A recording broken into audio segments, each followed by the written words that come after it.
Okay, I'll just show you how to delete a mobile from the Bluetooth audio system in this Mercedes-Benz GLC. So from any screen, there you go, you've got media telephone across the top,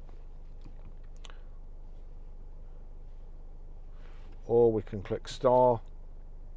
In the store, again, you've got icons there. So whichever way you want to do it, onto telephone, you've got connect device and options at the bottom here. So just click back and it highlights the bottom menu again, and you connect device.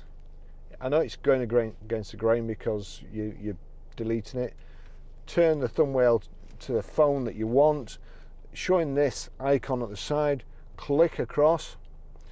It's now onto that icon and brings a separate menu. Deauthorize, click deauthorize. Do you want to deauthorize this device? Yes.